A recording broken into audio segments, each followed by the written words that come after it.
பரிசுத்த நாமத்திற்கு மகிமை ஸ்தோத்திரம் உண்டாவதாக. இந்த பரிசுத்த ஆராதனைக்காக ஆண்டவரை மனப்பூர்வமாக ஸ்தோத்திரிக்கிறேன். கூடி வந்த உங்கள் அனைவரையும் கர்த்தராகிய இயேசுவின் நாமத்தினாலே அன்போடு உங்களை வாழ்த்தி வரவேற்கிறேன். கர்த்தர் நம்மை ஆசீர்வதிப்பாராக. வேதத்திலிருந்து நாம் ஒரு வசனத்தை வாசிப்போம். கர்த்தர் ஸ்தோத்திரம். 2 கொரிந்தியர் புஸ்தகம் 1ஆம் அதிகாரம் அதனுடைய 10ஆம் வசனத்தை வாசிப்போம். 2 கொரிந்தியர் 1ஆம் அதிகாரம் 10ஆம் வசனத்தை வாசிப்போம். அப்படிப்பட்ட மரணத்தில் நின்றும் அவர் எங்களை தப்புவித்தார், இப்பொழுதும் தப்புவிக்கிறார், இன்னும் தப்புவிப்பார் என்று நாங்கள் அவரை நம்பியிருக்கிறோம். அதன் சோத்திரம். இருந்த வண்ணமாக தலை தாழ்த்தி நாம் ஜெபிப்போம். பரலோக பிதாவே, நல்ல ஆண்டவரே, நன்றியோடு நாங்கள் உம்மை துதிக்கிறோம், நாங்கள் உம்மை ஸ்தோத்திரிக்கிறோம். நீ நல்லவர், நன்மை செய்கிறவராக இருக்கிறேன். அதற்காக உமக்கு ஸ்தோத்திரம். இந்த திருவசனத்தை கர்த்தருடைய கரத்திலே நாங்கள் ஒப்பு தருகிறோம்.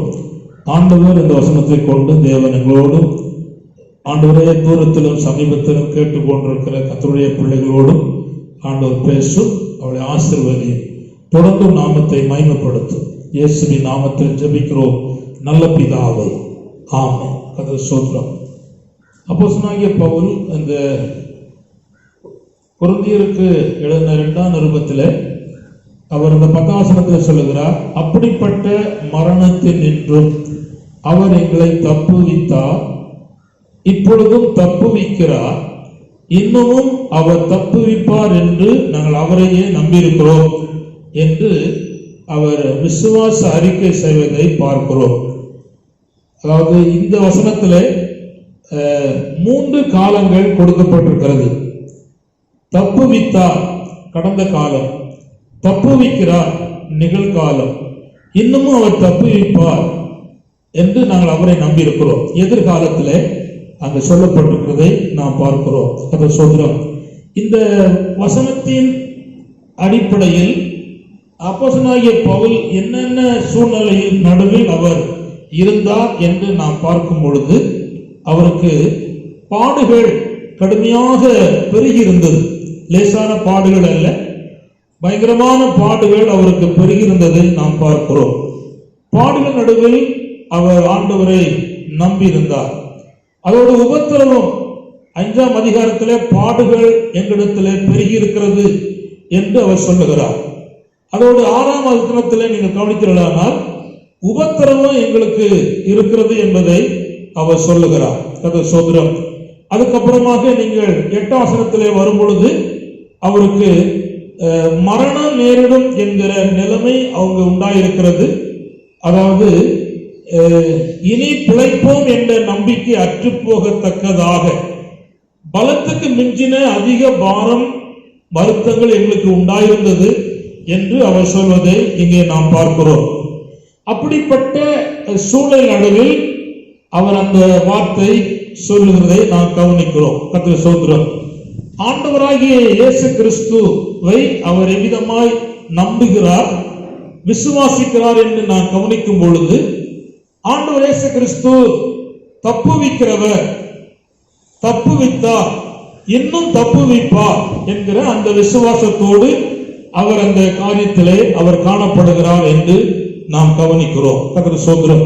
நான் இன்றைக்கு உங்களுக்கு சொல்ல போகிற காரியத்தை வார்த்தை என்னவென்றால், கர்த்தராகிய இயேசு கிறிஸ்து தப்புவிக்கிறவர் என்கிற செய்தியை உங்களோடு கூட பகிர்ந்து கொள்ள விரும்புகிறேன். கர்த்தர் ஸ்தோத்திரம். இதற்கு ஆதாரமாக பழைய ஏற்பாட்டு காலத்தில் ஒரு சம்பவம் இருக்கிறது. அந்த சம்பவத்தில் இந்த வார்த்தை கடந்து வருவதை பார்க்கிறோம். தானியேல் புஸ்தகம் 6ஆம் அதிகாரம் 27ஆம் வசனத்தை தயவுசெய்து வாசிக்கும்படி அன்போடு கூட கேட்கிறேன். தானியேல் 6:27. கர்த்தர் ஸ்தோத்திரம். அல்லேலூயா. தானியேலை சிங்கங்களின் கைக்கு கவனிங்கள், தப்புவித்த அவரே, தப்புவிக்கிறவரும் ரட்சிக்கிறவரும் வானத்திலும் பூமியிலும் அடையாளங்களையும் அற்புதங்களையும் கர்த்தர் சோதரம். இங்கே நேபுகாத் நேச்சர் தரியு வாழ்க்கையின் அடிப்படையில் தானியேல் வாழ்க்கையில் நடந்த காரியத்தை பார்க்கிறோம். கவனிங்கள்.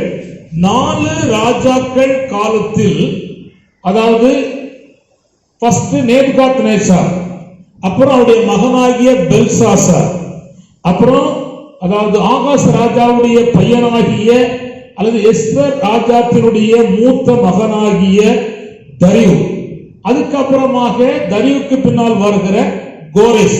நல்ல கவனிங்கள். 4 ராஜாக்கள் காலத்தில் இந்த தானியேலுக்கு பாபிலோன் தேசத்திலே மகா பிரச்சனைகள், போராட்டங்கள், நெருக்கடிகள், மரண கொலை மிரட்டல்கள் இவை அத்தனையும் அவருக்கு வந்தது. அப்பொழுது அவர் எதையும் நம்பி சாரவில்லை, கர்த்தரை சார்ந்திருந்தார் என்று நாம் பார்க்கிறோம். அந்த கவனிங்கள். இப்ப இவர் இருக்கிறது தரியு காலத்தில் இருக்கிறார். நல்ல கவனித்துக் கொள்ளுங்கள். யார் காலத்தில் இருக்கிறார்? தரியு காலத்தில் இருக்கிறார். இதுக்கு முன்னால் 2 பேருடைய காலம் முடிஞ்சிருக்கு.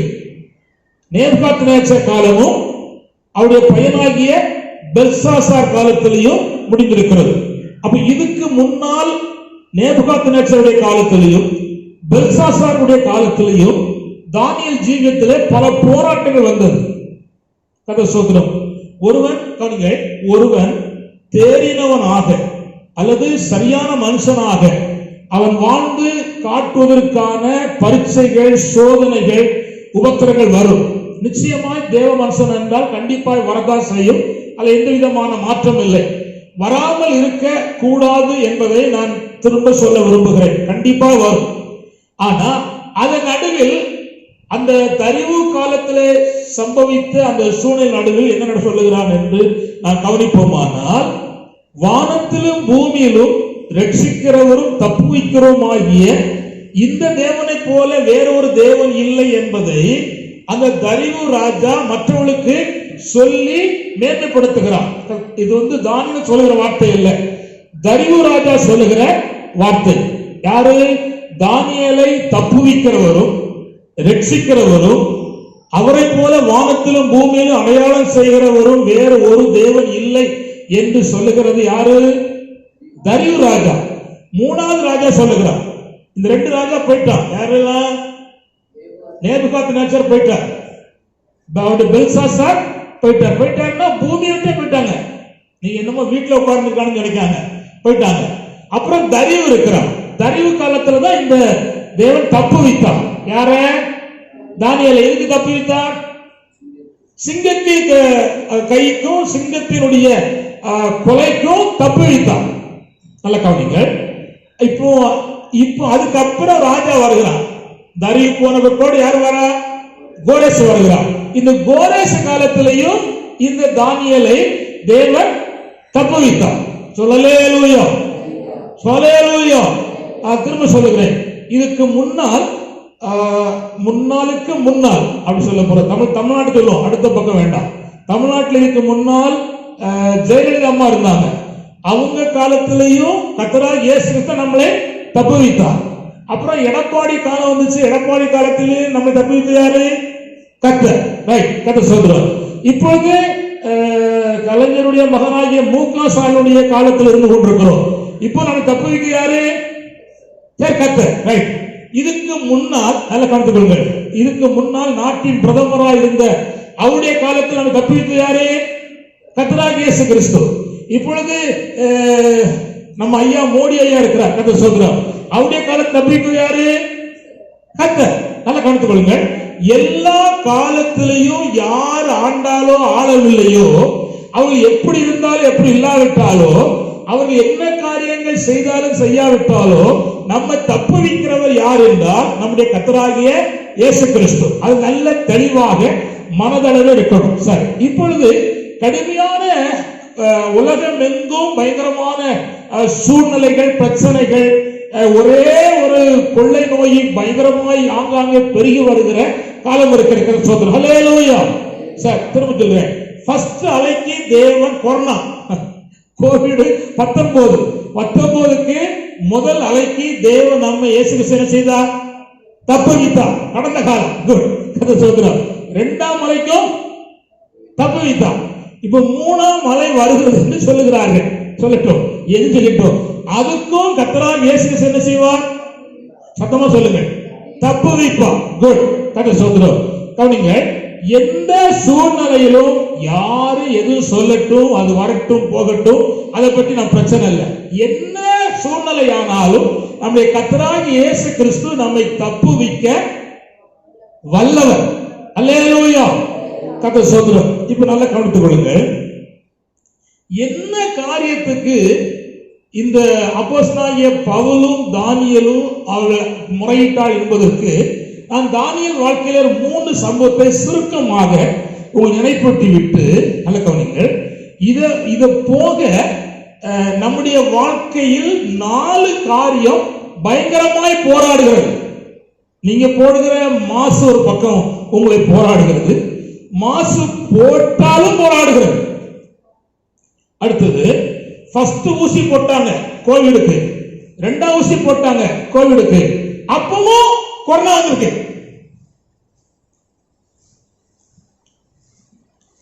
போட்டாலும் வருது, போடாட்டிலும் வருது. கவனிங்க, போட்டவர்களும் கர்த்தரை நம்பணும், போடாதவர்களும் கர்த்தரை நம்பணும். போட்டாச்சு இங்க வராது அப்படின்னு சொல்வதற்கு எந்த இதுவும் இல்லை. தயவுசெய்து நீங்கள் மறந்து காரியம் இருந்து விடக்கூடாது. என்ன சூழ்நிலையிலும் ஆண்டவர் தப்புவிக்க வல்லவர், அது என்ன மாற்றம் இல்லை. நீங்க புரிந்து கொள்ள வேண்டும். கர்த்தர் ஸ்தோத்திரம். போட்டாச்சு, அதனால ஹல்லேலூயா அவ்வளவு இருக்க முடியாது. கர்த்தர் ஸ்தோத்திரம். இப்போ கேரளாவில் சம்பவம் நடந்துச்சு. ஃபர்ஸ்ட் கொரோனா வந்த அந்த சகோதரிக்கு மீண்டும் வந்திருக்கு, கொரோனா வந்திருக்கு. என்ன பயங்கரம். வராதுன்னு சொன்னாங்க டாக்டர் முழுவதும், 2 தடுப்பூசி போட்டு என்ன செய்யாது, வராதுன்னு சொன்னார்கள். ஆனா வந்துவிட்டு இப்ப டாக்டர் படிச்ச படிப்பு 0 ஆயிட்டு. அவ்வளவுதான். இப்ப அவன் வந்து வேற வழி இல்லை. அவன் வந்து என்ன சொல்ல என்ன வைக்க, ஒரே ஆராய்ச்சி நடந்து கொண்டிருக்கிறது போட்டும். ஆனா தப்பு வைக்கிறார். இப்போ நேபுகாத்நேச்சர் தான் தானியேலை அதாவது எருசலேமில் இருந்து குடிச்சு கொண்டு வந்தார். குடிச்சு கொண்டு வந்த உடனே அவங்களுக்கு ராஜ சாப்பாடு போட்டாங்க. அவனுங்கள் ராஜா சாப்பிடுகிற சாப்பாடு, ராஜா குடிக்கிற பானம், இதை எல்லாரும் சாப்பிட்டு அவனுங்கள் 6 மாசம் இந்த சாப்பாடுல சாப்பிட்டு 6ஆம் மாசம் கொண்டு நிப்பாட்டுவாங்க ராஜாவுக்கு முன்பாக. அப்போ இந்த முகம் எல்லாம் அழகா இருக்கணும். ஒரு மாதிரி சோடை எல்லாம் அந்த முகம் வடிவா இருக்கு இல்லாம அசிங்கமா இருக்க ஒருத்தர் ராஜா நிற்க முடியாது, நிற்க முடியாது. இப்ப இயேசு ராஜாவுக்கு முன்பாக இந்த முகம் கோணி இருந்தாலும், கண்ணு தெரியாம இருந்தாலும், வாய் ஒரு மாதிரி இருந்தாலும், கோச கண்ணு இருந்தாலும் பிரச்சனை கிடையாது. ஆனா எங்க பிரச்சனை இருக்கக்கூடாது, இருதயத்தில் இருக்கக்கூடாது. குட். அந்த ராஜாவுக்கு முன்பாக மேல மட்டும் ஒழுங்கா இருக்கணும். ஆனா இயேசு ராஜாவுக்கு வெளிப்பகுதி ஒழுங்கா இருக்கணும் அப்படின்னு கர்த்தர் விரும்பல. ஏன்னா ஒரு கை இடல் உண்டாக்கினா அந்த கையை வெட்டி போடு, 2 கை உள்ளவனாய் நரகத்து போதை காட்டிலும் ஒத்த கை உள்ளவனாய் பரலோகத்து போதுக்கு நல்லதுங்க. ஒரு கண் உள்ளவனாய் பரலோகத்து போது உனக்கு நல்லதுங்க. அப்போ ஒரு கண் இல்லாம போனாலும் பரலோகம் போலாம், ஒரு கை இல்லாமலும் பரலோகம் போலாம், ஒரு கால் இல்லாட்டாலும் பரலோகம் போலாம். அப்படிலாம் கவனிங்க, அது பத்தி பிரச்சனை இல்லை. ஆனா இந்த இயேசு ராஜா கும்பா நிக்கணுமானா உள்ளத்தின் அளவுல அவனுக்கு தூய்மையும் பரிசுத்தமும் நிலவரப்பட்டு இருக்க வேண்டும் என்று கர்த்தர் செய்கிறார், விரும்புகிறார். இப்ப கவனித்துக் கொள்ளுங்க, அந்த தானியேலுக்கு அந்த ராஜாவின் சாப்பாடை சாப்பிட விருப்பம் இல்லை.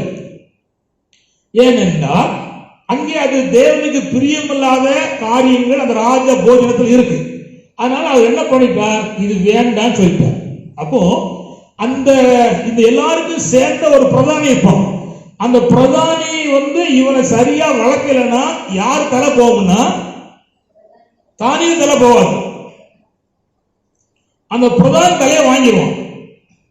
இப்ப அவன் சொல்றான், ஒரு நிமித்தம் எனக்கு ஒரு ஆபத்து வந்துடும், அதனால அது முடியாது அப்படின்னு சொல்லுகிற நிலைமை வரும். அப்ப அவன் சொல்லுவான், 10 நாள் எனக்கு ஒரு பருப்பும் நீ தருகிற இந்த சாதாரண சாப்பாடும் தான், மற்றவனுக்கு எல்லாம் நீ ராஜ போஜன சாப்பாடு செய்ய கொடு, இந்த 10 நாள் என் முகத்தை பாரு, மற்றவன் சாப்பிட சாப்பாட்டை பாரு, பார்த்துக்கலாம் சொல்லி சொன்னான். அவ்வளவுதான். 10 நாள் இவன் வெறும் பருப்பும், அங்க கீரைன்னு இருக்கு, கீரை இல்லை, மரக்கறின்னு இருக்கு. அது ஒருவேளை கீரையா இருக்கலாமா, எனக்கு தெரியல. நானும் ஒரு நாள் பருப்பு கீரை சாப்பிட்டான்னு சொல்லி பிரசவம் பண்ணிட்டேன். ஆனா நான் நல்லா விட்டு கவனிக்க கீரைக்கு இடமே இல்லை. அப்போ நம்ம பேச்சு பழக்கத்துல வருகிற வார்த்தை விளங்குதா? இதுக்கு முன்னால் போனவர்களும் சொன்ன வார்த்தையை நான் கேட்டிருக்கேன். ஆனா உண்மையாகவே பருப்பு மரக்கறி அப்படின்னா எல்லா காய்கறியும் சேர்ந்த ஒன்று இருக்கட்டும். ஒரு கீரை என்ன இருக்கலாம், அது எனக்கு தெரியல. ஆனா அங்க வசனத்துல இல்லை, அதை நான் காமிச்சிட்டேன். கத்திர ஸ்தோத்திரம். என் கண்ணை திறந்தக்காய் கோடி ஸ்தோத்திரம். கத்திர ஸ்தோத்திரம். நல்ல கவனித்துக் கொள்ளுங்க. நடந்தது என்னன்னா, அந்த ராஜாவுடைய போஜனத்தை சாப்பிட்டுடைய முகத்தை காட்டிலும் தானியேலுடைய முகம் அழகாக ரவுண்டாக அந்த பளபளப்பு போல மிருள் ஊற்றுற போல இருந்துச்சு. அப்போ கவனிங்க, பிரதானி சொன்னா இதவே நீ சாப்பிடு அப்படின்ட்டு. இப்ப கவனிங்க, அந்த காரியத்திலே தேவனை சார்ந்திருந்தான் தானியேல். கர்த்தர் அவனை தப்புவித்தார். அல்லேலூயா. இருதயத்திலே தீர்மானம், முகத்திலே செழிப்பு, மற்றவருடைய கண்களுக்கு முன்பாக அவனை கவர்ச்சிகரமாய் மாற்றுகிற காரியத்திலே தேவன் அவனை செய்தார், தப்புவித்தார். தப்புவித்தார். இது யார் காலம்? நேபுகாத்நேச்சருடைய காலம். கர்த்தர் ஸ்தோத்திரம். தானியேல் 1:3 நீங்க வாசிக்க வேண்டாம், கவனிங்கள். கர்த்தர் ஸ்தோத்திரம். அடுத்து என்னன்னா கவனிங்க, ராஜாவுடைய பிரதானியுடைய கையிலையும் தயவும் இரக்கமும் கிடைக்க செய்து சாதாரணமான கீரை, அதாவது பருப்பு மரக்கறி சாப்பிடுவது கர்த்தர் பாக்கியத்தை கொடுத்தார். அதே தானியேல் 1:14 நீங்க பாத்தீங்கன்னா, தானியேல் 1:14 பாத்தீங்கன்னா முகத்துல மாற்றம், சரீரத்துல மாற்றம். நல்ல கவனிங்கள்.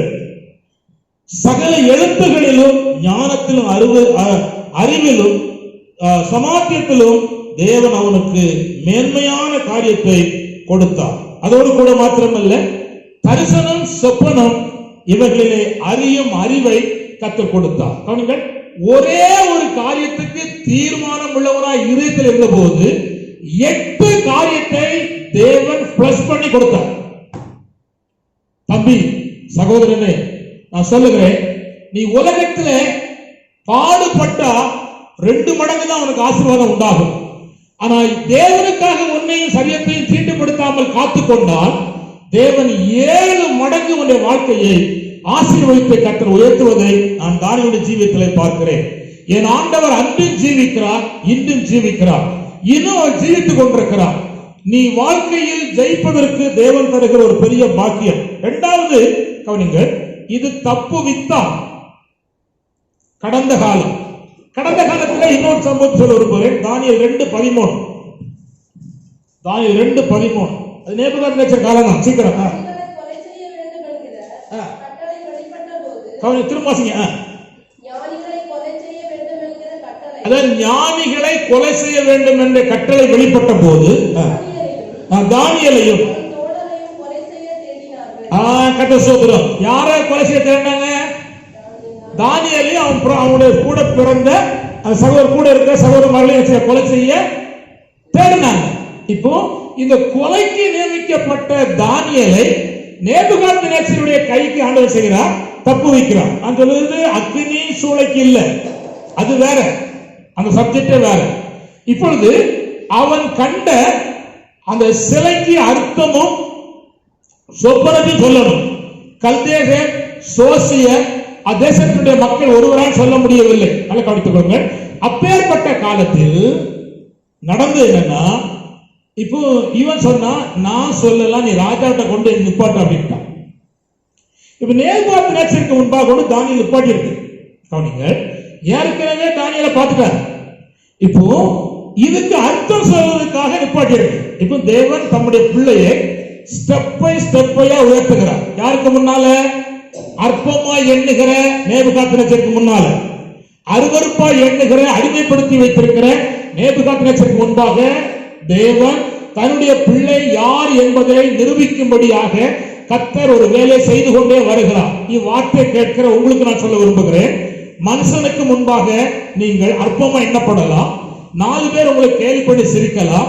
உங்களோடு கூட இருக்கிற தேவனும், நீங்கள் தேவனோடு கூட இருக்கிற அனுபவம் உங்க வாழ்க்கை சரியா இருக்குமானால் நான் சொல்ல விரும்புகிறேன், இந்த பின்னி பிணைந்திருக்கிற அந்த உறவுக்குள்ளாக தேவனை நடத்தி கொண்டு வரும் பொழுது எத்தனை எதிர்ப்புகள், எத்தனை போராட்டங்கள், எத்தனை சூழ்நிலை வந்தாலும் அது ஒரு நாள் உங்களை கீழ்ப்படுத்தாது. பட் தொடர்ச்சியாக உங்களை தூக்கி மேலே கொண்டு வருவதற்கு கர்த்தர் தம்முடைய வல்லமையை கட்டளையிட்டு அதை நிரூபித்து காட்டுவதற்கு உண்மை உள்ள கர்த்தரா இருக்கிறார். கவனித்துக் கொள்ளுங்கள். இறக்கம் கேட்டா போய் ஜெபம் பண்ணினா 2:16 2:16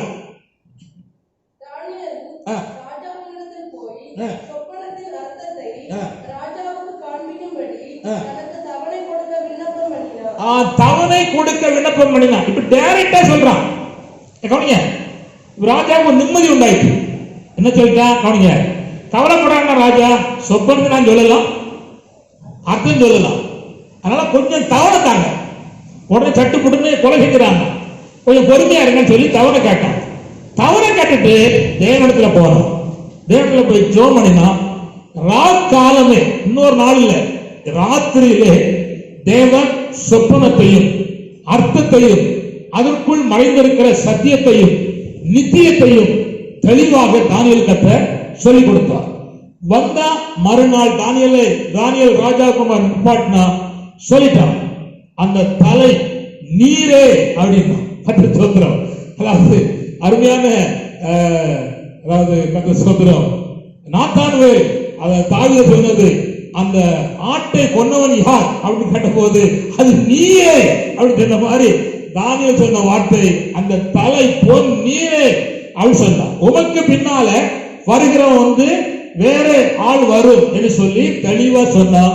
இது சத்தியம், இது நித்தியம், இது மாறாது, கடைசி வரையில் நடந்தேறும் என்பதை சொல்லி முடிச்சு ஜெயிச்சான். உடனே ராஜா அவனுக்கு நல்ல சட்டை போட்டு தம்மாக தார விழுந்து கும்பிட்டுருவான். யார? அவனை கும்பிட்ட கோடி யார? நேபுகாத்நேச்சர. சாதாரணமான சொப்பனத்துக்கு அர்த்தம் சொன்ன தானியேலுக்கு முன்னால நேபுகாத்நேச்சர் லேசான ஆள் இல்ல. நீங்க நினைக்கிற மாதிரி சாதாரண ஒரு ஆள் இல்ல. அது சொல்றோம். அதாவது இந்த இன்னைக்கு இருக்கிற வேர்ல்டுல பெஸ்ட் நாட்டினுடைய பிரதமர் யார்? அமெரிக்கா ஜனாதிபதி தான், வேற யாரும் கிடையாது. அவருக்கு மிஞ்சினவன் இந்த உலகத்தில் யாரும் இல்ல. கதை சொல்றோம். அதுக்கப்புறம் ரஷ்யா தேசத்தினுடைய அதிபர், அதுக்கப்புறம் தான் சீனா அதிபர். கதை சொல்றோம். 3ஆம் இடத்துல தான் அவர் இருக்கிறார். ஆனா நல்ல கொடுத்து எனக்கு அது பிரச்சனை இல்லை, நான் சொல்ல கொடுங்க.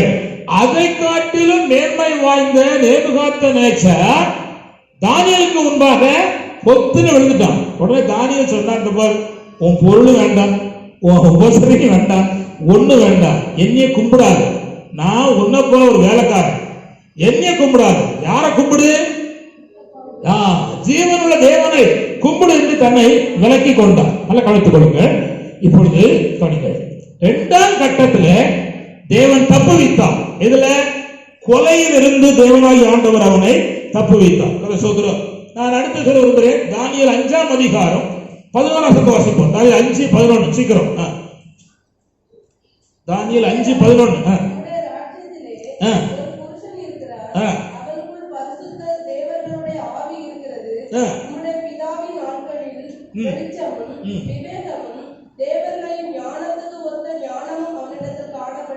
கவனிங்க, இப்ப உங்களுக்கு சர்த்தம் தெரியா சொல்லுறேன். இந்த நேபுகாத்நேச்சருடைய பையன் தான் பெல்சாசார். இவன் ஒரு பெரிய விருந்து பண்ணினான். இந்த விருந்துக்கு மற்ற எல்லா பிரதனாதிகளையும் கூப்பிட்டான். பெரிய பெரிய எல்லாம் வந்திருக்காங்க. இவன் விருந்து சாப்பிடுவதற்கு வீட்டில் நிறைய பாத்திரம் இருக்கு. அதன் மேல் கண்ணு வைக்காம வேசிகள் எல்லாம் உட்கார்ந்துட்டு இருக்காங்க. விளங்குதா? தேவனுடைய ஆலயத்திலே பனிமுட்ல கொண்டு வந்த பொன் பாத்திரங்களை எடுத்துக்கொண்டு அதுல தேவையற்ற காரியத்தை ஊத்தி குடிக்கான். நம்ம கேட்கிறது யாரு? நம்ம ராஜா பண்ணிக்கிட்டு இருக்கோம், நம்ம நாட்டை ஆண்டுகிட்டு இருக்கிறோம், நம்ம கேள்வி கேட்கிற யாருன்னு சொல்லி துணிகரம் கொண்டு குடிக்கான். குடிக்கும் போது அவனை உடனே கத்த கொண்டிருக்கலாம். ஆனா அதை செய்யாம அவனுக்கு அறிவு உணர்த்தும்படி அவன் குடித்து கொண்டிருக்க அந்த செவர்ல எல்லாரும் பார்த்துட்டு இருக்க ஒரு கை வருது. கை வந்து எழுதுது. அப்புறம் நல்ல கவனி கதை சோதரம். கை வந்து எழுது. என்ன எழுதுச்சுன்னா மெனே மெனே, தெக்கே, ஒபாசின் என்ன எழுது. இதை பார்த்தான். அறியாத ஒரு புதிய கை வந்து எடுத்து எழுதுதேன்னு சொல்லி உடனே பயந்து கூப்பிட்டான். கூப்பிட்டு இது என்ன அர்த்தம் சொல்லுங்கன்னு சொல்லி கேட்டான்.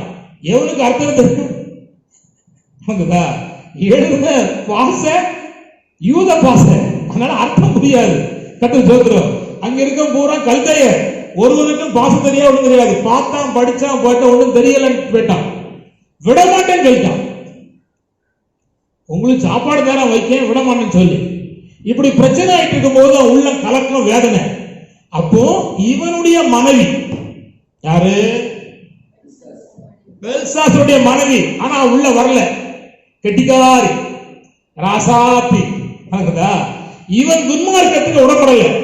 ஆனா பிரச்சனை முத்திர போது இவனுக்கு எப்படி புத்தி போட்டதுன்னு சொல்லிட்டு உள்ள வந்து சொன்னா, இந்த பாரப்பா, உன் பிதாவின் நாட்கள்ல ஒருவங்க இருக்கிறான், ஒரு புருஷன் இருக்கான். உங்க அப்பாவுக்கு பதில் சொன்னவர் அவர் இங்கதான் இருக்காரு. அவரை கூப்பிடு. அவருக்குள்ள தேவர்களின் ஆவி இருக்கு. அவர் அறியாத, புரியாத, தெரியாதத உங்க அப்பா வெளிப்படுத்தினார், உனக்கு வெளிப்படுத்துவார் சொல்லி அவர் சொன்னார். நல்ல மனைவி. அல்லேலூயா, அல்லேலூயா.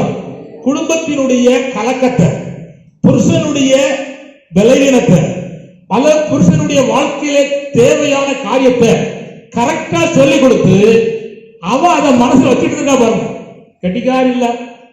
அந்த வசந்த வாசிமா திரும்ப 5:11. அதுதான், ஒரு ராஜ்யத்தில் ஒரு புருஷன் இருக்கிறார், அவங்கள பரிசுத்த தேவனுடைய ஆவி இருக்கிறது. அவன் பிதாவின் நாட்களில் வெளிச்சமும் விவேகமும்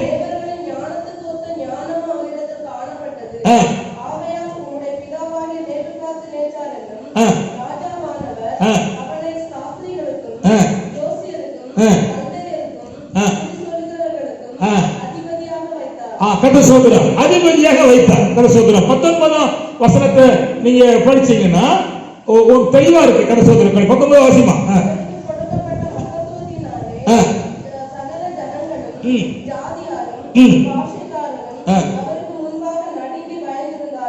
கடசோதரம் நல்ல கவனித்துக் கொள்ளுங்க. இப்பொழுது தானியேல் அதுக்கு தெளிவான விளக்கத்தை சொன்னார். கடசோதரம் அதுக்கப்புறமாக 25ஆம் வசனத்தை பார்த்தா அவனுக்கு கிடைத்த உயர்வு. இது வந்து கடந்த காலத்தில் தேவன் தானியேலுக்கு உதவி செய்து தப்புவித்ததை சொன்னேன். இப்ப நிகழ்காலத்தில் ஒரு சம்பவம் நடக்கும். தானியேல் 6:10 ஏற்கனவே வாசிட்டோம்.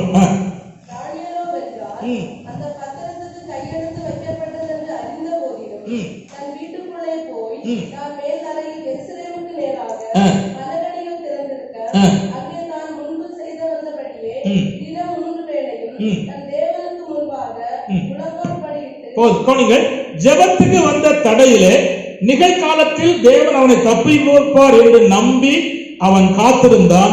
கர்த்தர் அவனை தப்புவித்தார் என்று பார்க்கிறோம். கர்த்தர் ஸ்தோத்திரம். அப்புறமாக தானியேல் 10:1 வாசிமா. தானியேல் 10:1.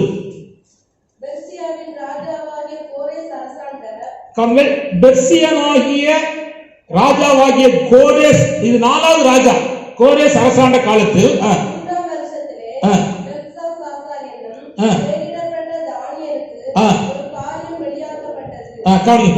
இவன் வந்து 21 நாள் உபவாசம் பண்ணி ஜெபம் பண்ணிட்டு இருக்கிறான். ஜெபம் பண்ணிட்டு இருக்கும்போது அந்த பெர்சியா தேசத்தினுடைய அதிபதி வானமண்டலத்தில் கிரியை செய்து கொண்டிருக்கிற அந்த ஈவில் ஸ்பிரிட் என்ன செய்து சொல்லுன்னா, இவன் ஜெபத்துக்கு தடை உண்டாக்கி வச்சிட்டு, ஆனா இவன் தொடர்ந்து ஜெபம் பண்ணிட்டே இருக்கிறான். இவன் ஜெபம் பண்ண அடுத்த நிமிஷம் கட்டளை பரவிட்டு பதில் வந்துட்டு. ஆனா பெர்சியா தேசத்தின் அதிபதி. இப்ப கவனிங்க, பூமியில் உள்ள சில தடைகளுக்கு தேவன் தப்புவித்தார்.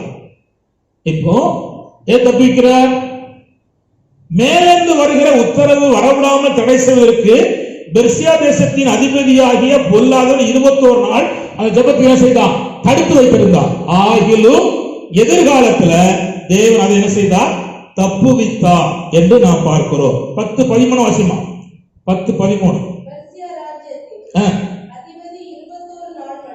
பெர்சியா தேசத்தின் அதிபதி 21 நாள் மட்டும் என்னோடு எதிர்த்து நின்றார்.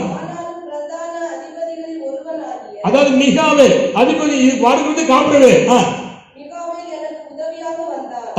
ஆதலால் நான் அங்கே பெர்சியாவின் ராஜாக்களிடத்தில் தரித்திருந்தேன். போல் கர்த்தர் ஸ்தோத்திரம். இப்ப கவனிங்க, இந்த 3 காலகட்டத்திலையும் தானியேலை தப்புவித்தார், தப்புவிக்கிறார், தப்புவிப்பார். இப்ப சொல்லுகிறேன், இந்த காலங்களில் இந்த உலகத்தில் நம்முடைய தமிழ்நாட்டில் சுற்றுப்புற சூழ்நிலை நடுவில் பயங்கரமான வியாதி பிரச்சனைகள் வந்து கொண்டிருக்கிறது. இன்னும் வரதான் செய்யும். அது தடுக்க யாரால் முடியாது. அதுக்குரிய அறிவோ சயின்டிஸ்டோ இன்னும் என்ன செய்யல, பெருகல. பல வியாதிக்கு இன்னும் மருந்து கண்டுபிடிக்கவில்லை. 1-2 ஆண்டுகள்ல 100 ஆண்டுகளுக்கு மேலாக ஒரு வியாதிக்கு இதுவரை மருந்து கண்டுபிடிக்க முடியல. அவ்வளவு நிலையில மனுஷ அறிவு அவ்வளவுதான் இருக்கு. ஆனா இவன் வாயு வேக விண்ணல் வேகத்துல மேல போய்கிட்டு இருக்க. அது வேற இருந்தாலும் இப்போ இருக்கிற சூழ்நிலை பார்க்கிறோம். ஆனா நல்ல கவனித்துக் கொள்ளுங்கள், இந்த நிலையில் தேவன் அவனை தப்புவித்தார் என்று பார்க்கிறோம். இப்போ நல்ல கவனிங்கள், என்ன சூழ்நிலை உலகத்துல வந்தாலும் நாம் கர்த்தராகிய இயேசு கிறிஸ்துவை நம்பி விசுவாசித்திருப்போமானால், இதுக்கு முன்னால் நம்பினவர்களை விடுவித்த தேவன் தப்புவித்தவர் நம்மவே இந்த காலத்துக்கு என்ன செய்ய தப்புவிக்க வல்லவர். இதான் நான் சொல்ல போற வார்த்தையினுடைய முக்கியம். அல்லேலூயா. சரி, இப்போ கவனிங்கள். இப்போ நான் வேகமா சொல்லிட்டு போயிடலாம். கவனிங்கள், என்ன காரியத்துக்காக தப்புவிக்கணுமானா கவனிக்க, நம்முடைய வாழ்க்கையில் நாம் பெற்றிருக்கிற நல்ல நன்மைகள் இருக்கு. தானியேல் பெற்றிருந்த, அனனியா மிசால் அஸ்தரியா பெற்றிருந்த அருமையான நன்மைகள் இருந்து, இந்த அருமையான அப்போஸ்தலனாகிய பவுல் பெற்றிருந்த அருமையான நன்மைகள் இருந்து, அந்த நன்மைகள் நம்மை விட்டு அழிக்கும்படி வல்லமை போராடும். அதுக்குதான் நம்ம தப்பு வைக்கும்படி செய்யணும், ஜெபிக்கணும், போராடும் சொல்லிருக்கு. இப்ப நான் 4 காரியம் ஒரு மனுஷனுக்கு நிறைய இருக்கு. அதெல்லாம் சொன்னா நாம் தாக்கு பிடிக்க மாட்டீங்க. ஆனா 4 காரியத்தை, என்ன காரியத்துக்கு நம்மை தப்பு வைக்க வேண்டும் என்கிறதை ஒரு வேகமா ஒரு 8-9 காரியத்தை ரத்தின ரொம்ப வீட்டு சொல்லி போன்ற சுருக்கம் சொல்லுவது. என்ன காரியம் நமக்கு ரொம்ப போராடுகிறோம் சொன்னா வாசிக்க போறோம். 35ஆம் சங்கீதம் 14 வாசிப்போம். 35ஆம் சங்கீதம் 14 சீக்கிரம். சங்கீதம் 35:17. ஆண்டவரே எதுவரைக்கும் பார்த்துக் கொண்டிருப்பேன்? கண்கள் என் ஆத்துமாவை அழிவுக்கும் எனக்கு அருமையானவைகளை தமிழ்மா கவனிங்கள், சிங்கக்குட்டிக்கும் தப்புவியும். கர்த்தர் ஸ்தோத்திரம். நல்ல கவனிங்கள். இன்னொரு 2 வசனத்தை வாசிக்க போறோம். சங்கீதம் 22, 20, 21, 22 சீக்கிரம் வாசிமா. அங்க இங்க இதுல ஒரு 4 காரியம் இருக்கு. ஒண்ணு, என் ஆத்துமாவை பட்டயத்துக்கும், அடுத்தது நாய்களுடைய துஷ்டத்துக்கும் தப்புவியும், சிங்கத்தின் வாயிலிருந்து ரட்சியும், அடுத்தது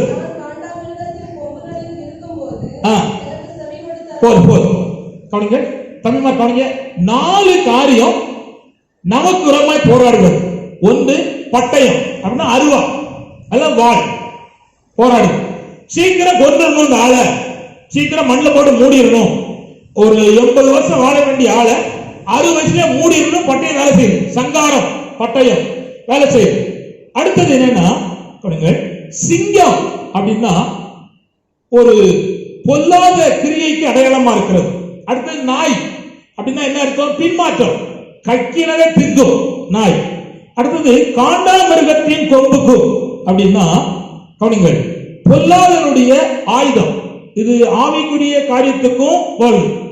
எதுல போராடுது அப்படின்னா நல்ல கவனிங்கள், சரீரத்துல வியாதியை கொண்டு போடுது, சிந்தனையில கலக்கம், எதிர்காலம், பிள்ளைகள், அது இதை பார்த்த உடனே மனசுல இருக்க சமாதானம் போயிடுது.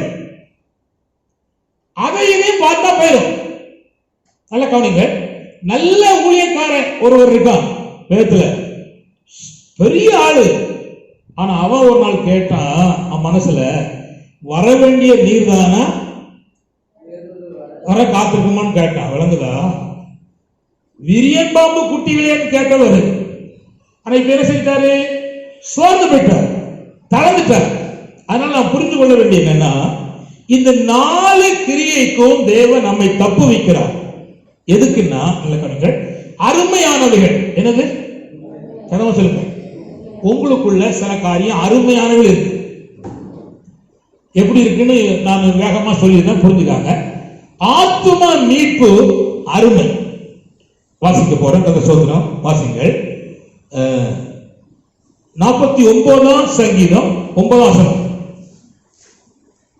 சங்கீதம் 49:9. ஃபர்ஸ்ட் ஆத்தும மீட்பு அருமை. இப்ப ரட்சிக்கப்பட்டவர்களுக்கு ஆத்மா மீட்பு உண்டாயிருக்கு. இங்க பலர் ரட்சிக்கப்படாம இருக்காங்க. இவங்களுக்கு ஆத்மா மீட்பு இன்னும் உண்டாகல. வேதம் சொல்கிறது ஆத்துமா அறிவில்லாதிருப்பது நல்லதல்ல. தம்பிமார் காமிச்சுட்டாங்க. தம்பிமார் கவனிங்க. செத்து போறான் அப்படின்னு சொல்லிட்டோம். தம்பி கவனி. செத்து, சூர்யா கவனி. செத்து எங்க போறான்? எங்க போறான் அதான் கேள்வி. செத்து போறான். நம்ம ஊர்ல 2-3 நாளைக்கு முன்னால ஒரு ஐயா போயிட்டார். வயசானவர் தான் போயிட்டார். வழங்குதா? அவரு கஷ்டப்பட்ட போயிட்டார். வழங்குதா? எங்க போனார்? எல்லாரும் 3ஆம் கிழமை கொண்டாடி 4ஆம் கிழமை கொண்டாட போறாங்க. இருக்குதெல்லாம் அவிச்சு சாப்பிட போறான். அது வேற விஷயம். ஆனா எங்க போனார்? சரீரத்தை தூக்கிட்டு போனாங்க. சொந்தக்காரங்க, ஊருக்காரங்க எல்லாம் தூக்கி கொண்டு ஃபாதர் ஜெபம் பண்ணி அடக்கம் பண்ணிட்டார். குட். ஆனா அவருக்கு இருந்த ஆத்மா எங்க போச்சு? அதான் கேள்வி. அவர் மட்டும் இல்ல, இந்த ஊர்ல இருக்கிற எல்லாரும் ஒரு நாளைக்கு தான் செய்யணும்,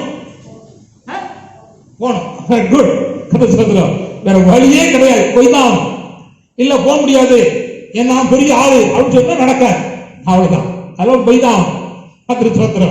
இல்ல எனக்கெல்லாம் எல்லா அறிவு இருக்கு, ஞானம் இருக்கு, நான் தப்பிடுவேன், ஒண்ணு தப்ப முடியாது. அது நம்ம சொல்லிட்டு பேசலாம், தப்ப முடியாது. ஆனா ஆத்மா மீட்பு அருமையானது. இந்த சரீரம் அழியவே தவிர இந்த ஆத்மா அழியாது. அதனால இந்த ஆத்மாவை மீட்கதான் கர்த்தராகிய இயேசு கிறிஸ்து கல்வாரி சிலுவையிலே தொங்கினார். இந்த ஆத்மா மீட்பு 2 வகையில் இருக்கு. ஒண்ணு, நாம் இயேசு விசுவாசித்து அவர்தான் தெய்வம், அவர்தான் ஆண்டவர் என்று நம்பி விசுவாசிக்கும் போது அவருடைய இரத்தம் நமக்கு சிந்தப்பட்டிருக்கிறபடினாலே அந்த பாவம் நீங்க நம்மை கழுவி சுத்திகரிக்கும் போது நம்முடைய ஆத்மா உலகத்தினுடைய அழிவுக்கும் நரக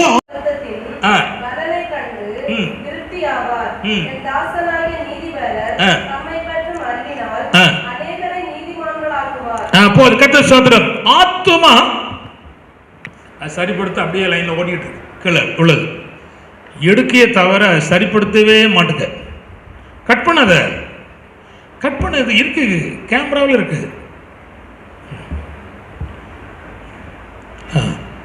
கர்த்தர் ஸ்தோத்திரம். கவனிங்க, ஆத்துமா மீட்பு என்பது மகா விசேஷமானது. கவனிங்கள். அடுத்தது என்னன்னா, நம்முடைய வாழ்க்கையில் இருக்க அடுத்தது நான் சொல்ல விரும்புகிறேன், வேகமாக சொல்ல விரும்புகிறேன். 2வது 2 பேதுரு 1:1 வாசிமா. 2 பேதுரு 1:1 சீக்கிரம். 2 பேதுரு 1:1.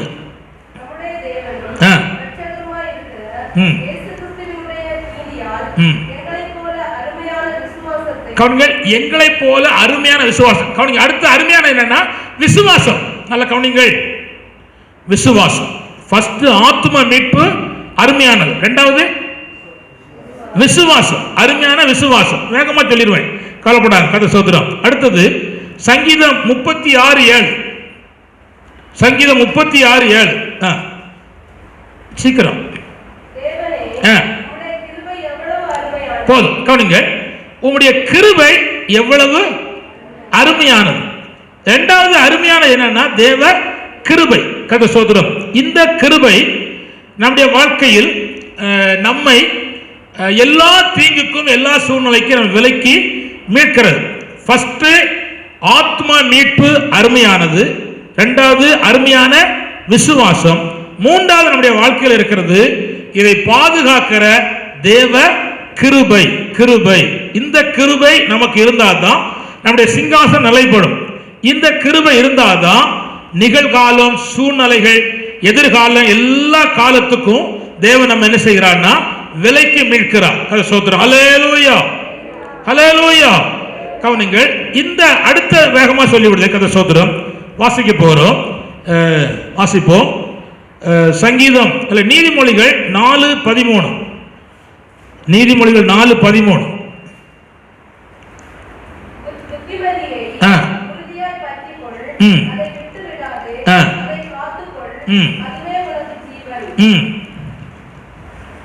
அதுக்கு மேல வசனம் வாசிமா.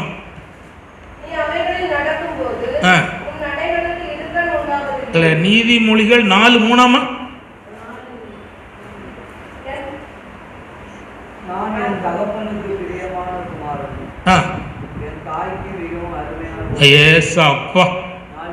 சரி, அதான் 4:3. நான் சொன்னது கொஞ்சம் புரியல, பரவாயில்ல. 4:3. நம்ம பிள்ளை என்ன பிள்ளைன்னா, நம்ம சில வேளை மாடுங்கும், நாயங்கும், பேயங்கும், ஒண்ணுக்கு ஆவான்னு சொல்லுதோம். ஆனா இந்த பிள்ளைய பத்தி வேதனை சொல்லுதுன்னா, இந்த பிள்ளை என்னப்பட்ட பிள்ளைகள்? அருமையான பிள்ளைகள். எப்போது? இல்ல இல்ல, கையில இருந்து வளர்ந்து வர அருமையான பிள்ளை என்பது கையில வயிற்றுல ஏந்துரா, அப்புறம் கையில ஏந்துதா, அப்புறம் மடியில ஏந்துரா, தோல்ல ஏந்துரா, இதெல்லாம் ஏந்தி வளர்க்கிற தாய் வரையில மட்டும்தான் அருமையான பிள்ளைகள். இது வளர்ந்து கொஞ்சம் கிருதா முளைச்சி, வீச முளைச்சி, இந்த காலும் கையும் ஒரு மாறு ஆன உடனே இது அருமையான பிள்ளைகள் வேணும் சொல்லுது, உண்மை. ஆனா இயேசுவின் ரத்தம் ஜெயம். இந்த பிள்ளைகளை வேதம் சொல்லியிருக்கிற அந்த அருமைக்கு நான் ஆண்டவருக்கு நன்றி செலுத்துகிறேன். ஆனால் அதே நேரத்தில் இந்த அருமையான இருக்கிற பிள்ளைகளை குரங்கு போல மாத்திருது. உலக பார்வை, உலக வேஷம். கர்த்தர் ஸ்தோத்திரம். ஒரு நாளைக்கு ஒரு மாதிரி முடி வெட்டுதானோ, ஒரு நாளைக்கு இன்னொரு மாதிரி முடி வெட்டுதான். நல்ல இருக்கிறவனும் கிறுக்கனாவதான், கிறுக்கனும் கேடுகட்ட கிறுக்கனாவதான் உலகத்தில். கர்த்தர் ஸ்தோத்திரம். பார்த்தா அது ஒரு ஃபேஷனா, நான் வெட்டுற ஃபேஷன் அவுட் ஆஃப் ஃபேஷனா. எல்லாம் உனக்கு அவுட் ஆஃப் ஃபேஷன் போலாம் தெரியும். ஆனால் பரவாயில்ல. கவனிங்க, நம்முடைய பிள்ளைகள் யாருன்னா அருமையான பிள்ளைகள் என்று வேதம் சொல்லுகிறது. இந்த பிள்ளைகளை தேவனாய கர்த்தர் தெய்வீக அனுபவத்தை விட்டு, கவனிங்கள், 4 காரியம் போராடுது. எது? பட்டயம், சிங்கம், நாய், காண்டாமிருகம், கொம்பு. வழங்குதா? ஏன் இந்த பிள்ளைய சீக்கிரம் அழிச்சிடணும், ஒண்ணுமில்லாம ஆக்கிடணும் அப்படின்னு போராடும். கவனிங்கள், இதை தப்பு வைப்பதற்கு தாயின் தகப்பனும் சரியாக ஜெபிக்கணும், கண்காணிக்கணும். கீழ்படியிலையா கைட்டு அடிக்காத, வாரியிட்டு அடிக்காத, என்னடு கம்படு, பெரம்படு அப்படின்னு சொல்லியிருக்காரு. பெரம்பெடுத்து சாத்திரணும். ஒருவேளை பெரம்பை பிடிச்சி ஒடிச்சாலும் கொடுக்கணும், ஒரு வழி கிடையாது அப்படின்னு சொல்லி அந்த ஸ்தோத்திரம் வழங்குதா. கொடுத்தாதான் அது கொஞ்சத்துக்கு கொஞ்சமாவது என்ன செய்யும், கீழ்ப்படி. சொல்லலேலூயா. நான் கர்த்தர் ஸ்தோத்திரம். இன்னும் நல்ல கவனிங்க, 4 காரியத்தை வேகமாய் சொல்லி விடுகிறேன். கர்த்தர் ஸ்தோத்திரம். வாசிப்போம். ரூத்தின் புஸ்தகம் 4ஆம் அதிகாரம் 15ஆம் வசனம். ரூத் 4:15. சீக்கிரம்.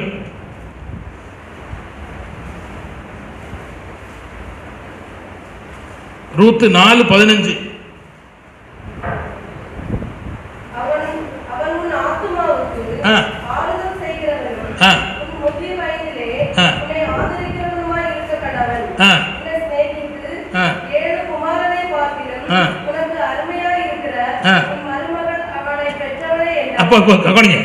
மருமகள் எப்படிப்பட்டவள்? அருமையானவள். Good good. ஆனா சில மருமவ எலும்பூரிக்கு மாதிரி இருக்கா. கர்த்தர் ஸ்தோத்திரம். நல்லா கவனிச்சுக்காங்க. கவனிங்க. மாமிமாருக்கும் சொல்ல வேண்டிய வார்த்தை இது. மாமிமார் கையில் அரசாட்சி இருக்குன்னு சொல்லி வசதி இருக்குன்னு சொல்லிட்டு மருமகளை பாடுபடுத்துவான். விளங்குதா? ஒரு காலம் வரும்போது அரசாட்சி ஓஞ்சிரும். அப்புறம் யாரு அரசாட்சி எடுப்பா? மருமக எடுக்கா. குட், பரவாயில்ல, எங்க அண்ணால் தெளிவா சொல்லுதா, எடுக்கா. மாமிய அதுக்கப்புறம் இவ அரசாட்சி பண்ணுவான். இத விளங்கிக்கிட்ட நகோமி சொல்லுதா ரூத்தை பார்த்து, என் மருமக எனக்கு எப்படிப்பட்டவளா இருக்கிறா? அருமையான மருமகள் அல்லவா அப்படின்னு சொல்லுதான். இந்த பகுதி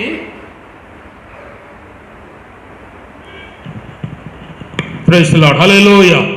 இந்த பகுதி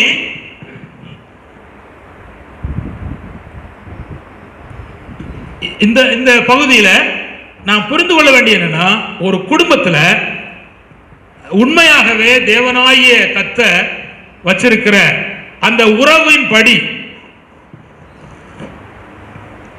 உறவின்படி உண்மையான அனுபவத்தோடு காரியத்தை செய்தா அது அருமை. ஆனா அருமையா இருக்கிற மாமியையும் அருமையா இருக்கிற மருமகளையும் அருமையா இருக்கிற பிள்ளைகளையும் இந்த 4 கிரியையும் மாத்திரும். இப்போ அருமையான பிள்ளைகள் மோசமா இருக்க காரணம் என்னன்னா, அருமையான மாமி மோசமா இருக்க காரணம் என்னன்னா, அருமையான மருமக மோசமா இருக்க காரணம் என்னன்னா, இந்த 4 கிரியையும் அந்த ஆளை அட்டாக் பண்ணி மோசப்படுத்துறது. இதுக்கு தப்பு வைப்பதற்கு அந்த மனுஷன் ஜெபிக்கிறான். ஆண்டவரே, இந்த 4 கிரியைக்கும் எனக்குள் இருக்க அருமையான காரியத்தை என்ன செய்யும்? தப்புவியும் என்று ஜெபிக்கிறான். இதுக்கு அடுத்த ஒரு 4 காரியத்தை வேகமா சொல்லியிருக்கேன். கதை சோதரம் உபாகமம் 33:14. சீக்கிரம் வாசிமா. உபாகம் 33:14. உபாகம் 33:14. ஏஸ் அப்பா. சூரியன் பக்குவப்படுத்தும் அருமையான கனி. சூரியன் கர்த்தராகிய இயேசு கிறிஸ்து. ஆண்டவரோடு உறவாடி நமக்குள்ள ஆவிக்குரிய கனியை தேவன் பக்குவப்படுத்துகிறார். கவனிங்கள், ஒரு காலத்துல மாம்சத்துக்குரிய கிரியை நம்மகிட்ட இருந்துச்சு. ஆவிக்குரியெல்லாம் மாறிட்டோம். சாந்தம், இச்சையடக்கம், சமாதானம், பொறுமை, இவ்விதமான ஆவிக்குரிய கனிகளை கிறிஸ்து இயேசு நமக்கு ரசிக்கிறார், பக்குவப்படுத்துகிறார். ஆனா இந்த கனியை நஷ்டப்படுத்தும்படி இந்த 4 கிரியைகளும் டெய்லி போராடும். கவனித்துக் கொள்ளுங்கள். உங்களுக்குள்ளே இதை கவனமாக நீங்கள் பாதுகாத்துக் கொள்ள வேண்டியது அடுத்த காரியம். அடுத்தது 139 சங்கீதம் 17 வசனம். அங்க சொல்லப்பட்டிருக்க வாசிக்காண்டா. தேவ ஆலோசனை அருமையானது. தேவன் உங்களுக்கு தருகிற ஆலோசனை அருமையானது. ஹல்லேலூயா, ஹல்லேலூயா. நல்ல கவனிங்க. இந்த ஊர்ல சோம்பேறி புளிய மரம்னு இருக்கு. அடுத்தது சோம்பேறி பஸ் ஸ்டாண்ட் ஒன்று இருக்கு. ஆமா, இதுல போய் உட்கார்ந்த ஒரு மனுஷன் இதுவரை உருப்பட்டதாக எனக்கு தெரியல. எனக்கு வயசு 60க்கு மேல தாண்டியாச்சு. கர்த்தர் ஸ்தோத்திரம்.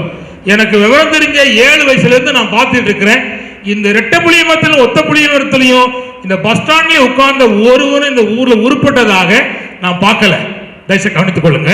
அப்படி இருக்கிற இந்த காலகட்டத்தில் இந்த சந்ததிக்கு நான் சொல்லுகிறேன், உங்களை தப்பு வைக்கும்படி நான் சொல்லுகிறேன்.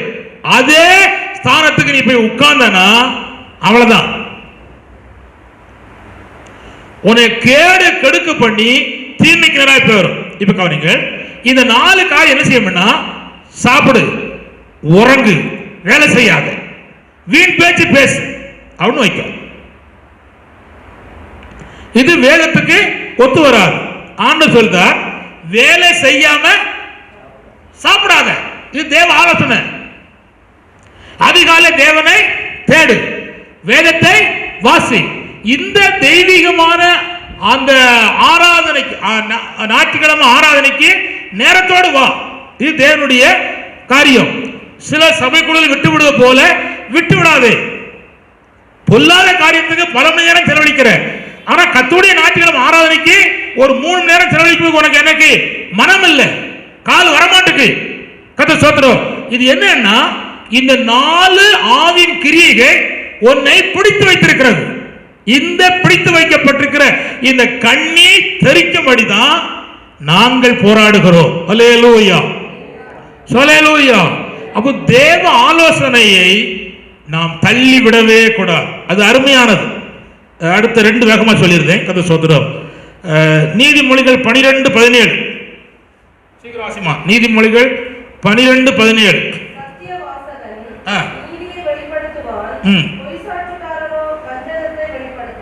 இல்ல, நீதிமொழிகள் 12:17. ஜாக்கிரதை உள்ளவனுடைய பொருள் அருமையான இருக்கும். 24 வாசி.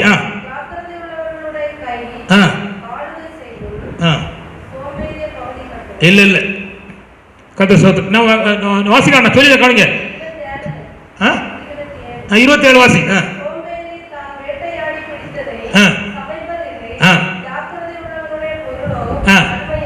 ஜாக்கிரதை உள்ளவனுடைய பொருள் தான் அருமையானது. இப்போ ஒரு பொருள் வாங்கியாச்சு, ஒரு பொருள் வாங்கியாச்சு 10,000 ரூபாய். அன்னைக்கு ஸ்டேஷன்ல ஒருத்தன் கேட்டான், புல்லட் வாங்கினிய எப்படி வாங்கினேன்னு கேட்டான். அந்த இன்ஸ்பெக்டர் கேட்டார். இவன் சொன்னா எங்க அம்மா நகையெல்லாம் அடைய வச்சு வாங்கினா அப்படின்னா. கேவலமா இல்ல, புல்லட்ல போறான் புல்லட்ல அப்படின்னா. எனக்கு வெக்கமா இருந்துச்சு, வெக்கமா இருக்கு.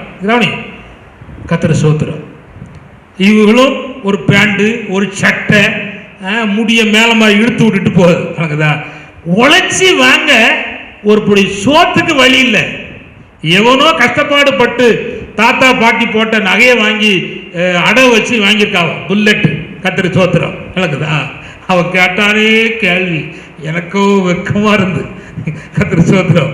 ஆனாலும் பொறுமையா காத்திருந்தேன். ஆண்டவரே நமக்கு நன்றி அப்பா அப்படின்னு காத்திருந்தேன். நல்லா கவனித்துக் கொள்ளுங்கள். நம்முடைய வாழ்க்கையில புரிந்து கொள்ளணும், நம்ம கஷ்டப்பாடு பட்டு உழைச்சி உன்னை எடுத்தாதான் அது அருமை தெரியும். இன்னொருத்த கஷ்டப்பாடு பட்டு வச்சிருக்கிற அவனுக்கு என்ன செய்யாது, அருமை தெரியாது. இங்க சொல்லப்படுதுன்னா ஜாக்கிரதை உள்ளவனுடைய பொருள் அருமையானது. சின்னதோ பெருசோ அது அருமையானது. கடைசியா சொல்லி நான் ஜெபம் பண்ண போறேன். கதை சோத்திரம். பரிசுத்தவான்களுடைய மரணம் அருமையானது.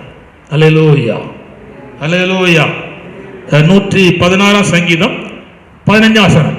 116 சங்கீதம் 15 வசனம். சீக்கிரம் வாசிமா. கர்த்தருடைய பரிசுத்தவான்களுடைய மரணம் போல் அவருடைய பார்வைக்கு கவனிங்கள் அருமையானது. ஜெபம் பண்ண போறோம். கவனிங்க, உடனே எஞ்சிராது. கவனி கவனி. ஜெபம் பண்ணி முடிக்கும் வரலையும் 7 கர்த்தர் சோதரம். நல்ல கவனிங்கள். நான் சொன்ன வார்த்தை கவனிங்கள். தப்பு வித்தார், தப்பு வைக்கிறார், தப்பு வைப்பார். இந்த 4 விதமான போராட்டம் நாம் சாகும் வரலையும் போராடும். அதனால நமக்கு கொடுக்கப்பட்ட அருமையானவைகளை நாம் பாதுகாத்துக் கொள்ள நாம் ஜெபிப்போமானால் அந்த அருமையானவைகள் தப்பு வைக்கப்படும். நம்முடைய பிள்ளை, நம்முடைய பிள்ளையுடைய பிள்ளை, அந்த பொருள், நம்முடைய ஆத்தும மீட்பு, தேவ கிருபை, தேவ ஆலோசனை, தேவன் தந்த பொருள் மறந்துறாங்க. கரசோத்திரம். இதெல்லாம் பாதுகாக்கப்படணுமானா கிருபை தேவை. தேவன் நம்மை காப்பார். தப்பு வைத்தார், தப்பு வைக்கிறார், இன்னும் தப்பு வைப்பார். யாருக்குன்னா ஜெபம் பண்ணுகிற கர்த்தருடைய பிள்ளைக்கு. எல்லாரும் கண்களை மூடி நாம் சோத்திரம் பண்ணி ஒரு 5 நிமிஷம் சோத்திரம் பண்ணுவோம். அதுக்கப்புறமா நாம் ஜெபம் பண்ணும்போது ஆன சமூகத்தில் இருப்போம். ஹல்லேலூயா. எல்லாரும் கண்களை மூடி நாம் சோத்திரம் பண்ணுவோம். ஹல்லேலூயா, ஹல்லேலூயா, ஹல்லேலூயா, ஹல்லேலூயா, ஹல்லேலூயா, ஹல்லேலூயா. இந்த அருமையானவளை அழிக்கும்படியாக போராடுகிற அந்த 4 போராட்டங்களுக்கும் தேவன் நம்மை தப்புவிக்க வல்லவர். இதற்கு முன்னால் தப்பி வைத்திருக்கிறார், இப்பொழுது தப்பி வைத்துக் கொண்டிருக்கிறார், இன்னும் தப்பு வைப்பார். எந்த மாற்றம் இல்லை. ஹல்லேலூயா. ஆனால் ஆண்டவராகிய தேவனுக்கு முன்பாக நாம் ஒப்பு கொடுத்து நாம் சோத்திரம் பண்ணோம். ஹல்லேலூயா. இயேசுவே உமக்கு தோத்திரப்பா, தோத்திரப்பா, தோத்திர ஆண்டவரே. துதிக்கிற எல்லாரும் கரதட்டி கத்த சோத்திரம் பண்ணோம். ஹல்லேலூயா, ஹல்லேலூயா. நன்றி இயேசு கிறிஸ்துவே.